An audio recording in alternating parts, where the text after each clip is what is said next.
pas menurut saya dibandingkan dimunculkan di sepak bola. Nah ini yang salah menurut saya adalah ya, diskriminasi terhadap sepak bola. Nah yang paling berbahaya ke depannya adalah kalau ini kemudian dibiarkan, kasus ini tidak ada tidak ada solusi ke depannya, ini bahaya. Sepak olahraga kita mungkin kita hanya bisa gelar pekan olahraga nasional setiap 4 tahun sekali.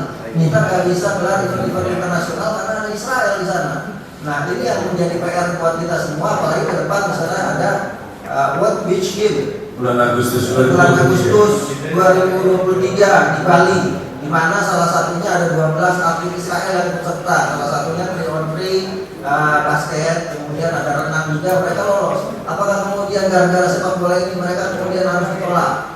Nah ini yang paling penting ke depan adalah menurut saya bagaimana solusi bangsa ini terhadap regulasi yang sudah dibuat, aturan yang sudah dibuat. Jadi saya kemarin sebenarnya nunggu Panglima Santri nih untuk bicara soal sepak bola, karena Panglima Santri yang bisa menyelesaikan masalah ini. Iya. Kenapa? Kalau dalam konteks konteks keagamaan, misalnya kan ada ta'arudul mafsadatani, itu kan ruya al-zumuhuma birtikabi akhofihima. Apabila ada dua mafsadat yang ditampilkan, maka kita harus pilih mafsadat yang paling rendah untuk dijadikan kesimpulan. Nah, konteks dalam sepak bola dunia apa? Gitu kan? Soal ini konteksnya adalah apa mafsadatnya? Apa hadirnya Israel ke sini dengan mafsadatnya kalau kita tolak Israel kemudian kita batal Piala Dunia. Nah, kalau datang Israel ke sini, masalah kita cuma seminggu, Pak. Itu kan soal Israel. Kenapa? Ya mungkin Israel gagal lolos di Indonesia dan rame-rame cuma seminggu, dan seminggu itu menjadi hal yang biasa. Ya. Saya 2010 liputan Piala Dunia di Afrika Selatan, itu hampir setiap sehari di Alexandria terjadi tembak-tembak. Itu nggak masalah gitu kan. Dan bisa diselesaikan oleh petugas-petugas keamanan negara tersebut, bahkan juga didampingi oleh Interpol FIFA, tidak masalah. Nah, kalau kemudian Indonesia terima Israel, pikiran saya adalah bahwa ya paling 2 minggu lah rame-rame, ormas-ormasnya itu saja gitu kan, bisa diselesaikan lah. Kalau ormas menurut saya bisa diselesaikan. Kenapa? Karena ada kekuatan negara yang bisa menekan ormas untuk tidak bertindak. Tapi yang membingungkan adalah ketika negara melawan negara, gitu kan. Ini yang repot. Kemudian Pak Jokowi pusingnya sampai 2 minggu, gitu kan. Nah itu yang masalah. Jadi kalau kemudian masalah pertama, oke, soal konstitusi misalnya kan, ini pelanggaran konstitusi, melanggar founding father kita yang mengatakan bahwa kita tidak akan pernah menerima Israel selama Israel tidak mengakui Palestina.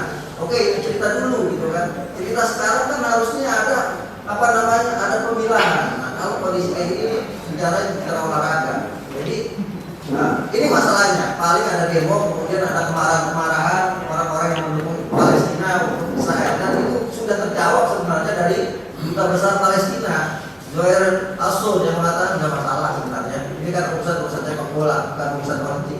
Kita masih yakin bahwa komitmen Indonesia terhadap Palestina masih tetap terjaga walaupun Israel datang ke sini urusan Piala Dunia itu sudah selesai. Tapi mafsadat yang besarnya itu paling banyak. Yang pertama, negara ini rugi 3,7 triliun akibat batalnya Piala Dunia. Ada biaya rehabilitasi stadion, dan stadion sekitar 175 miliar. Ini Pak Perluda nih saudara yang lebih tahu. Kemudian ada 500 miliar untuk biaya operasional penyelenggaraan Piala Dunia. Tim nasional kita aja tahun 2022 itu menghabiskan 100 miliar untuk pelatnas dan persiapan. Belum lagi misalnya potensi devisa negara dari pariwisata dan sebagainya, dari UMKM yang bergerak semuanya untuk persiapan Piala Dunia, menyiapkan souvenirnya. Bahkan keluarga saya udah bikin itu, termasuk Marco tuh udah jualan sablon, bukan kaos-kaos souvenir, gitu kan. Akhirnya nanti mau dibagi-bagiin mungkin di sini sebagai kenang-kenangan. Ini problem yang kita hadapi. Yang paling besar problemnya adalah kita ini akan dikucilkan oleh dikucilkan secara internasional. Kita dianggap bangsa yang tidak punya komitmen.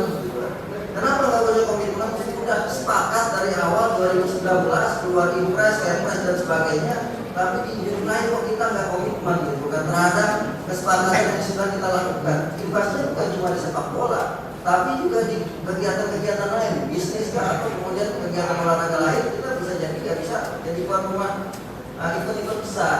Misalnya Olimpiade, Bagaimana kita mau diterima bidding kita Olimpiade? Indonesia rusuh aja nanti kalau terima, nanti nggak tolak Israel lagi, selesai Olimpiade. Piala Dunia Senior, Indonesia udah ada pengalaman Piala Dunia Senior, ini nggak akan diterima nanti Israel ikut lagi, selesai. Belum lagi di juara lain. Ini yang kemudian harusnya dipikirkan oleh para pengambil keputusan bangsa kita. Jadi sebenarnya awalnya ini mau main petasan. Politisi kita mau main petasan, tapi main petasannya di Depok Pelumpang sama kita akhirnya meledak gitu kan. Ini kan gambaran betapa apa ya, betapa situasi negara kita ini lucu sekali gitu kan. Ada kesempatan besar yang mungkin 20-30 tahun ke depan kita belum punya kesempatan dan sudah di depan mata, dengan gampangnya ditinggalkan begitu saja. Nah, yang harus dilakukan depan menurut saya ingin menyimpulkan sedikit saja, ke depan solusi dari PKB yang saya harapkan gitu kan. Mungkinkah bangsa kita ini melakukan judicial review misalnya terhadap undang-undang kita? Apakah misalnya pembukaan Undang-Undang Dasar 1945 kita terjemahkan secara tekstual saja bahwa kemerdekaan adalah hak segala bangsa dan oleh sebab itu penjajahan di atas dunia harus dihapuskan. Saya pikir kalau kemudian kebijakannya atau keputusannya hanya terjemahkan secara tekstual, kita harus komitmen. Rusia jajah Ukraina, kita nggak boleh ada hubungan. Kemudian Cina dengan Uyghur, kita nggak boleh ada hubungan. Kemudian India dengan Tibet juga. Kemudian India dengan Kashmir, kita juga nggak boleh ada hubungan. Kalau kemudian mau prinsipnya secara tekstual seperti itu. Gitu. Tadinya saya pikir adalah harusnya ada dialog antara tinggi negara terkait misalnya Permenlu nomor 3 tahun 2019. Kalau saya orang awam melihatnya ini, Gus, bahwa Permenlu ini kan istilah layer hukumnya layer ketiga, masih bisa ada atas peraturan pemerintah atau perpu lah misalnya, atau kemudian Kepres, Impres dan sebagainya yang bisa setidaknya demi keberlangsungan Piala Dunia U20 maka Permenlu nomor 3 tahun 2019 untuk 1 bulan ke depan ditiadakan dahulu kan bisa seperti itu gitu. Memang permasalahan memang tujuannya kalau ini nama malu ini ada. Jadi memang tujuan awalnya ingin menggunakan sepak bola sebagai momen pencitraan politik yang pada akhirnya gagal segagal-gagalnya. Saya pikir ini yang menjadi problem kita ke depan, harus ada itu, ada judicial review terhadap hukum kita, jangan sampai kemudian dibiarkan akhirnya kita nggak bisa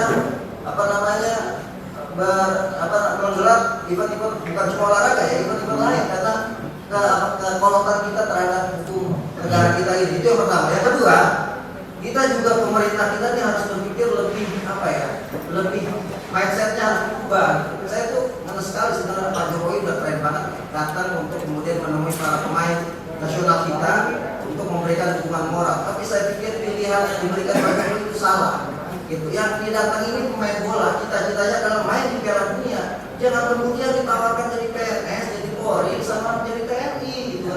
Ini kan solusinya solusi yang menurut saya tidak menggambarkan sepak bola secara utuh. Jadi nanti kalau ada kegiatan-kegiatan yang kemudian gagal karena kepentingan politik, solusinya adalah udah nanti kita jadi PNS saja, gitu kan?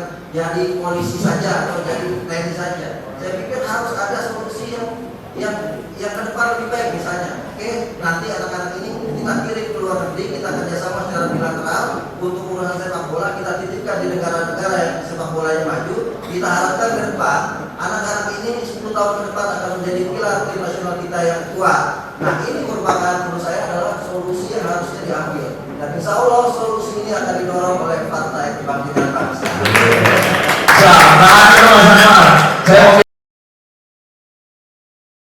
Terima kasih sudah menonton. Silakan subscribe, like, dan jangan lupa komen di bawah ya Bola Spotter.